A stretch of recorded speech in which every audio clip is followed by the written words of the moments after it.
Hello everyone, आप सभी कैसे हो। मैं विशाखा तिवारी आपके लिए लेकर के आई हूँ यूपी पीजीटी 2021 के क्वेश्चन आंसर। जो हमारा सीरीज चल रहा है क्वेश्चन आंसर डिस्कशन का, उसको कंटिन्यू करती हूँ।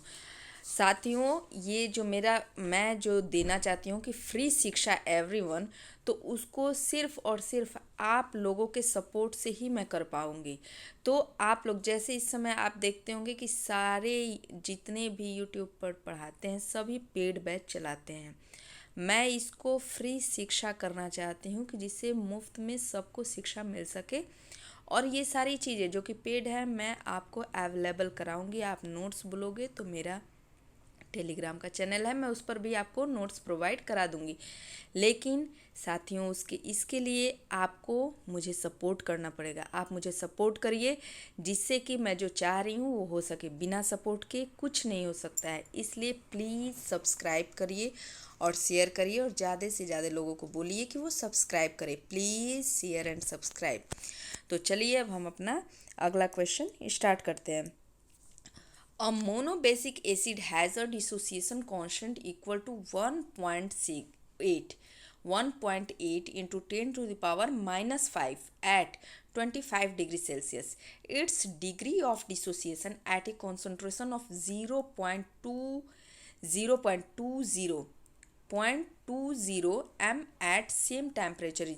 अब इसमें देखिए ऐसे क्वेश्चन जो आते हैं ना डिसोसिएशन कांस्टेंट से या डिग्री ऑफ डिसोसिएशन से, तो इसमें एकदम सीधे सीधे फॉर्मूला बेस होता है। तो अब आपको बस इसमें फॉर्मूला लर्न होना चाहिए आपको, और इसमें आपको जो भी डाटा दिया हुआ है वो पता होना चाहिए कि क्या है। तो अब इसमें आपको क्या क्या दे दिया है कि डिसोसिएशन कांस्टेंट दे दिया है, टेम्परेचर ऐसे ही डेविएट करने के लिए दिया है, और इसमें कॉन्सेंट्रेशन देखिए, कॉन्सेंट्रेशन 0.20 दिया है।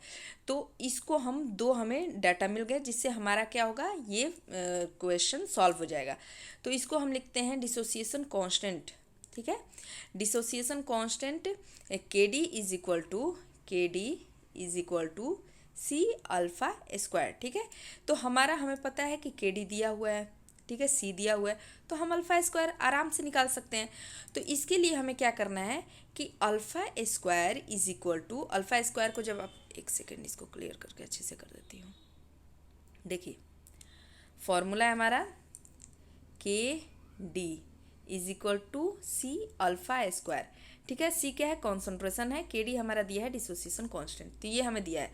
अल्फ़ा को अगर हम इधर ले आते हैं तो alpha square is equal to हो जाता है के डी अपॉन सी हो जाएगा। ठीक है, के डी हमें पता है कितना दिया है, 1.8 इंटू 10⁻⁻5। ठीक है, और कॉन्सेंट्रेशन भी हमें पता है कितना है, 0.20। ये हम इसको करने के लिए, ये ज़ीरो का कोई वैल्यू नहीं होता, इसको हटा देंगे, पॉइंट से पॉइंट कटा देंगे। 2 9 ज़ा 18 होता है, 9 टाइम्स में चला जाएगा। तो अब हमारा आ गया alpha square is equal to होता है 9 इंटू 10⁻⁻5। ठीक है, इतना क्लियर है। ये हो गया आपको, हमारा आया था 9 इंटू 10⁻⁻5 अल्फ़ा स्क्वायर आया है, और हम उसको अभी देखते हैं, क्लियर करते हैं आगे का। ठीक है, तो हमारा हो गया alpha square is equal to 9 into 10⁻⁻5। अब हमें क्या है, ये स्क्वायर है, तो स्क्वायर के लिए हम क्या करेंगे, अंडर रूट ले सकते हैं, तो 9 इंटू 10⁻⁻5 हुआ। अब आप इसको क्या करते हैं, कैलकुलेशन इजी करने के लिए मैं आपको एक एक चीज़ बेटा बता रही हूँ, इसमें आपको कैलकुलेशन करने का ट्रिक भी बता दूंगी, जिससे क्या होगा कि आपको ईजिली जो होता है वो सॉल्व हो जाएगा। उसमें ऑप्शन में आंसर आपको ऐसे दिया था, ए आंसर सही था हमारा 0.00949। तो अब हम इसको कर सकते हैं कि अल्फ़ा इज इक्वल टू, अब आप क्या कर सकते हैं, 9 है, 9 को इसको 90 कर दीजिए। ठीक है, मल्टीप्लाई कर दीजिए, यहाँ पावर में आप -1 बढ़ा देंगे, -6 कर देंगे। ठीक है, तो जब -6 कर देंगे तो 90, जब 90 को आप क्या करेंगे, लेंगे तो 90 कितनी बार में चला जाएगा, 9 9 जा 81 होता है। आप इसमें फिर 9 आप ले जाइए, तो इसमें से आपको माइनस करेंगे तो कितना, 10 में से 9 हुआ। तो आप इसको जब करेंगे, आप इसका पूरा कैलकुलेशन करेंगे तो आपका आंसर आ जाएगा, इसके अल्फ़ा इज इक्वल टू हो जाएगा आपका आंसर। एक सेकेंड यहाँ क्लियर कर देती हूँ, एक सेकेंड क्लियर, इसको पहले साफ़ कर लेती हूँ, आपको साफ साफ आंसर बता देती हूँ। ठीक है, जब कैलकुलेट आप करेंगे तो इसका आंसर हो जाएगा, देखिए यहाँ मेरे से थोड़ा मिस्टेक हो गया है, तो ये आपका आंसर यहाँ पे हो जाएगा alpha is equal to 9.487 into 10⁻³ minus क्यों हुआ, जब इसको आप करेंगे 90 को जब करेंगे तो आपका नियर अबाउट इतना आ जाएगा, और 10⁻⁻6 का लेंगे तो -3 हो जाएगा। ठीक है, ये इजी कैलकुलेशन करने का तरीका है कि आप यहाँ पे क्या किए, 9 से 90 कर लिए और यहाँ पे -1 बढ़ा दिए, तो ये आपका कैलकुलेशन इजी होगा। लेकिन आंसर मुझे ऑप्शन में क्या दिया होता है, ऐसे दिया होता है, तो आप जब -3 है जब लेंगे तो आपको पॉइंट बढ़ाना पड़ जाएगा, तो ये आपका आंसर आ जाएगा। अगर आपको कहीं प्रॉब्लम आए इसमें तो आप मुझे कमेंट करके पूछ सकते हैं। ठीक है, इसको मैं क्लियर कर दूंगी अगर थोड़ी बहुत भी डाउट रह गई हो तो। अब हम अपना नेक्स्ट क्वेश्चन देखते हैं। नेक्स्ट क्वेश्चन पूछा था कि the example of a vat dye, dye से 1-2 क्वेश्चन आ ही जाते हैं, तो वेट डाई का एग्जाम्पल उसमें ऑप्शन में आपको इंडिगो दिया हुआ था। अगर इंडिगो के जगह आपको क्या दे दे, एंथ्राक्विनोन दे दे या एलिजेरिन दे दे, एंथ्राक्विनोन डेरिवेटिव्स होते हैं उनमें अगर एलिजेरिन दे दे तो वो भी वेट डाई होता है। आपको ये एक्स्ट्रा एक नॉलेज लर्न करना है कि इंडिगो के अलावा एलिजेरिन भी होता है वेट डाई। ठीक है, तो ये एग्जाम्पल पूछा था, तो इसके बारे में मैं थोड़ा सा आपको वेट डाई होता क्या है थोड़ी बहुत नॉलेज दे देती हूँ। इसमें ऑप्शन ए सही था आपका, इंडिगो, वो आपको दिया हुआ था पेपर में, इंडिगो ही दिया हुआ था। तो वेट डाई आर, वेट क्या होता है, vat dye are most important dye for dyeing and printing on cotton and cellulosic fibres. ये कॉटन और सेलुलोजिक जो फाइबर्स होते हैं उसके डाई करने के लिए, प्रिंटिंग करने के लिए ये वेट डाई का यूज़ करते हैं। इंडिगो, देखो indigo is an example of vat dye, इसको आप लर्न कर लो, इंपॉर्टेंट है। इसमें से 1-2 क्वेश्चन ऐसे ही 1-2 नंबर के आ जाते हैं। Indigo is an example of vat dye. Anthraquinone derivatives, जो एंथ्राक्विनोन के डेरिवेटिव्स होते हैं such as alizarin are also vat dye. तो आपको 2 नाम इसमें लर्न हो गया, एक इंडिगो और एक एलिजारिन, ये दोनों क्या है, वेट डाई हैं। ठीक है, इन दोनों को आपको लर्न कर लेना है। अब ये क्वेश्चन आपको भूलेगा नहीं। अब हमारा नेक्स्ट क्वेश्चन जो कि बहुत ज़्यादा इम्पॉर्टेंट है, इसको आप ध्यान से पढ़ लो। ठीक है, in UO2 NO3 whole thrice minus the coordination number and geometry are, इसका कोऑर्डिनेशन नंबर और पूछ रहा है और जियोमेट्री। आपको कोऑर्डिनेशन नंबर का सिंपल सा फॉर्मूला बता देती हूँ। ठीक है, लंबा चौड़ा कहीं नहीं जाना है। कोऑर्डिनेशन नंबर किसी भी कंपाउंड का आपको कोऑर्डिनेशन नंबर निकालना होगा तो आप इजीली निकाल दोगे। तो कोऑर्डिनेशन नंबर हमारा होता है कि जितने लिगेंड्स अटैच होते हैं, number of ligands, number of ligands plus denticity.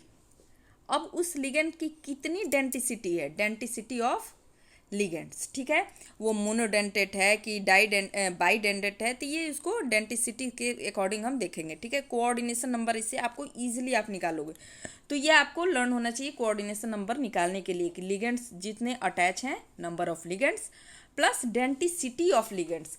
अब कोई लिगेंड्स जो होते हैं, ये हमारा जैसे NO3 इसमें लगा है, ठीक है, ये हमारा NO3 है, तो ये भी क्या है, एक लिगेंड्स है जो कि 3 हैं, इसके कितने हैं, 3 अटैच हैं। तो यहाँ देखिए मैंने आपको दिखाया है स्ट्रक्चर के थ्रू। तो इसका तो आंसर मैं आपको बता देती हूँ। आंसर क्या हुआ था, आंसर हुआ था इसमें आपको ए वाला ऑप्शन सही था, कोऑर्डिनेशन नंबर 8 आएगा। तो कोऑर्डिनेशन नंबर हमने कैसे निकाला कि जितने नंबर ऑफ लिगेंड्स अटैच होंगे वो और उसकी डेंटिसिटी जितनी होगी। तो यहाँ तो NO3 में आप देखोगे कि नाइट्रो ऑक्सीजन कितने अटैच होते हैं, 3 अटैच होते हैं। तो उसमें से 2 जो ऑक्सीजन होते हैं वो अपना क्या होता है, ये जो लिगेंड्स होते हैं वो लेविस बेस की तरह एक्ट करते हैं। ठीक है, तो वो क्या करते हैं, अपने जो इलेक्ट्रॉन होते हैं उनको देते हैं। तो यूरेनियम को दे दिए यहाँ पे, तो वो दिए, तो ये क्या कर रहा है कि 2 यानी कि तीनों में 6 ऑक्सीजन दिए और 2 ऑक्सीजन यहाँ पे जो UO2 का है, UO2 का हुआ है वो दिया। तो इसमें क्या होगा, टोटल कोऑर्डिनेशन नंबर कितना हो गया, 8 हो गया। और इसकी जो ये ज्योमेट्री है वो क्या होगी, हेक्सागोनल बाईपिरामिडल। इसकी ज्योमेट्री क्या होगी, हेक्सागोनल बाईपिरामिडल। मैंने आपको एक एक्स्ट्रा नॉलेज दे दिया, ये आपको स्ट्रक्चर बना दिया है, इसको आप क्लियर देख लो और ये स्ट्रक्चर दिमाग में बैठा लेना। ठीक है, अब चलिए अपना नेक्स्ट क्वेश्चन। ये जो क्वेश्चन था फोटोकेमिकल वाला, इसको कैंसिल कर दिया गया था बोर्ड के द्वारा। ठीक है, इसको, इस क्वेश्चन को कैंसिल आउट कर दिया गया था। अब हमारा है व्हाट इज फोरॉन, ये इसको आपको स्ट्रक्चर के थ्रू पूछा था, तो इसका ऑप्शन 1 सही था जिसमें कि ये स्ट्रक्चर दिया हुआ था, ऑप्शन ए सही था, उसमें ये स्ट्रक्चर दिया हुआ था, ऐसे स्ट्रक्चर बनाया हुआ नहीं था, सिंपल सिंपल ऐसे आपको कार्बन दिया था डबल बॉन्ड, CH3 इस पर अटैच, CH3 इस पर अटैच, फिर C double bond O, CH3 ऐसे आपको स्ट्रक्चर दिया था। इसको मैंने थोड़ा मॉडिफाइड कर दिया है दिखाने के लिए आपको, लेकिन ऑप्शन में ये वाला था, ठीक है। तो ये ऑप्शन हमारा ए सही था। अब मैं इसमें आपको 2 एक्स्ट्रा नॉलेज दे रही हूँ कि फोरॉन होता क्या है, फोरॉन को हम और क्या कहते हैं, तो फोरॉन को हम कॉमनली कह सकते हैं डाई आइसोप्रोपाइलिडीन एसीटोन, इसको, और इसका IUPAC नेम क्या हो जाएगा, IUPAC नेम भी पूछ सकता है कि इस बार फोरॉन का हो सकता है कि IUPAC नेम पूछ दे, या हो सकता है ये स्ट्रक्चर दे दे और पूछ ले इसको बोलते क्या है, ठीक है। तो आपको उल्टा सीधा जैसे भी क्वेश्चन बने उसको बना करके लर्न करने लाए। तो इसका क्या IUPAC नेम क्या था, 2,6 डाईमिथाइल 2,5 हेप्टाडाइन 4,1, इसका आपको IUPAC नेम भी पता होना चाहिए, ठीक है। चलिए आज इतना ही रखते हैं, फिर मिलते हैं हम अपने अगले वीडियो में अगले क्वेश्चन के साथ। थैंक यू, सब्सक्राइब जरूर करें बेटा।